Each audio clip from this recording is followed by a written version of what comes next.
നമ്മൾ ലോകത്ത് കണ്ടത് കയറി വരുമ്പോൾ ഇതിന് നമ്മൾ പറയാം ഹാക്കിംഗ് എന്നാണ്. ഹാക്കിംഗ് എന്ന് വെച്ചാൽ ഇപ്പം നമ്മളിപ്പോൾ ഈ കോൺക്രീറ്റ് ചെയ്യുന്ന സമയത്ത് നമ്മളിവിടെ ഷട്ടറിങ് ചെയ്തിട്ടുണ്ടാവും. ഈ ഷട്ടറിങ് ചെയ്യുന്ന കൊണ്ട് തന്നെ എന്താ പറയുക, ഈ ഭാഗം ഈ കോൺക്രീറ്റിൻ്റെ ഈ വാള് അല്ലെങ്കിൽ ഈ കോളത്തിൻ്റെ ഈ ഫേസ് എന്താ ഭയങ്കര സ്മൂത്തേ കാരണം. അപ്പോൾ നമുക്ക് ഇതിൻ്റെ മുകളിൽ പ്ലാസ്റ്ററിങ് ചെയ്യാൻ കഴിയില്ല.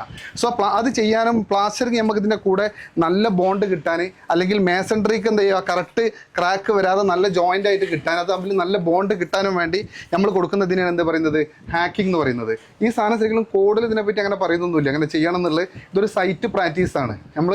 പക്ഷെ ഇത് ചെയ്യുന്ന സമയത്ത് നല്ലോണം കെയർഫുൾ ആവണം. ഒരിക്കലും എന്ത് ചെയ്യാൻ പാടില്ല, സ്ട്രക്ചറൽ എലമെന്റ് ഡാമേജ് വരാൻ പാടില്ല.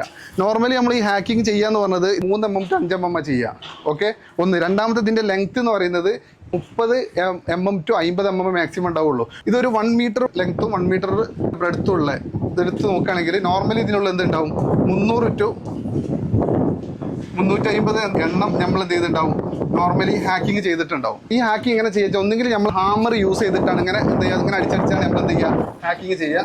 അല്ലെങ്കിൽ മെക്കാനിക്കലി നിങ്ങൾ ഗ്രൈൻഡിങ് മെഷീൻ കണ്ടിട്ടില്ലേ, നമ്മൾ എന്താ പറയുക ഇൻഡസ്ട്രിയിലൊക്കെ യൂസ് ചെയ്യുന്ന ആ ഗ്രൈൻഡിങ് മെഷീൻ യൂസ് ചെയ്തിട്ടാണ് അങ്ങനെ ഹാക്കിംഗ് ഇടുക. നമ്മൾ എന്താ പറയുക കോളത്തിൽ, ബീമിൽ, അതേപോലെ സ്റ്റെയർ കേസിൻ്റെ ബോട്ടം, സ്വിമ്മിംഗ് പൂൾ എല്ലായിടത്തും അത് കാണാൻ പറ്റും.